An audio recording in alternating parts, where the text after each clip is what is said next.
विदिशा के Atal Bihari Vajpayee medical college के चिकित्सा शिक्षकों द्वारा पिछले 3 दिनों से लगातार विरोध प्रदर्शन किया जा रहा है। आज भी धरना प्रदर्शन कर अपना विरोध दर्ज कराया गया। चिकित्सा शिक्षा संघ के पदाधिकारी ने बताया कि सामान्य प्रशासन विभाग द्वारा जिस प्रकार से प्रमोशन की प्रक्रिया की जा रही है, वह एमडीए के नियमों के विरुद्ध है। जिन मापदंडों के अनुसार यह प्रक्रिया हो रही है, उसे कुछ समय पहले मेडिकल कॉलेज की किसी भी चिकित्सा शिक्षक की पदोन्नति कभी भी संभव नहीं हो सकेगी। उन नियमों को और पदोन्नति की प्रक्रिया को एमडीए मानक के अनुसार किया जाना चाहिए। बताया गया कि पूरे मध्य प्रदेश में यह विरोध प्रदर्शन किया जा रहा है। चिकित्सा को सम्मान दो, पदोन्नति में न्याय दो। We want justice. We want justice. We want justice. We want justice. We want justice. We want justice. We want justice. We want justice. Vidisha medical college में जो 188 मेडिकल कॉलेज है, इसमें सभी चिकित्सकों की भर्ती 2018 के आदर्श भर्ती सेवा नियम से नियुक्ति हुई थी। अभी जो पदोन्नति के नियम आए हैं, उसमें सामान्य प्रशासन के जो नियुक्ति नियम के हिसाब से चिकित्सा शिक्षा विभाग के नियमों को माना जा रहा है।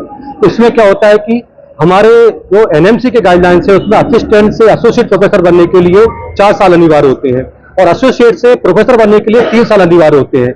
इस प्रकार से 5 एफआर किसी की कंप्लीट नहीं हो पाएंगी और किसी का भी प्रमोशन नहीं हो पाएगा, जो कि नियम विरुद्ध है और इससे एनएमसी के मानकों के विरुद्ध भी है। तो इसके लिए हम सब लोग हड़ताल कर रहे हैं।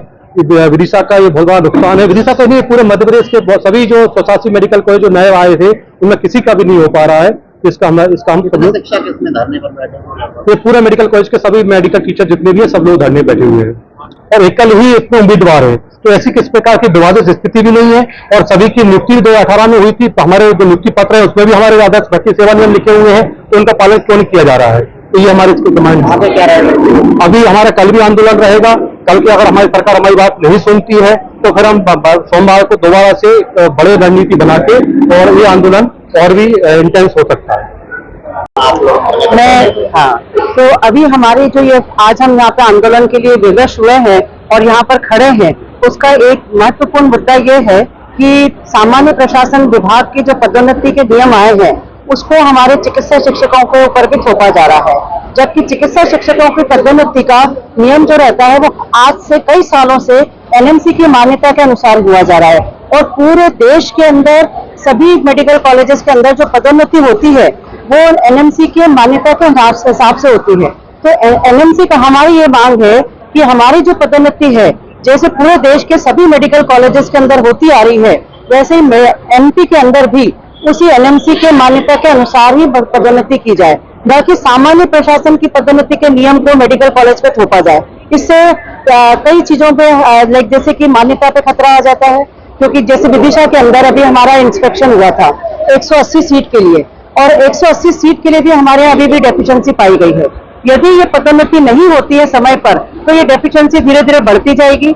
ये डेफिशिएंसी बढ़ेगी तो हमारे मेडिकल कॉलेजेस की मान्यता खतरे में होगी और इसकी वजह से पेशेंट को भी, क्योंकि यदि सीट आगे नहीं बढ़ती है और यहाँ पे पदोन्नति नहीं होती है, तो पीजी सीट्स भी कम आएंगी।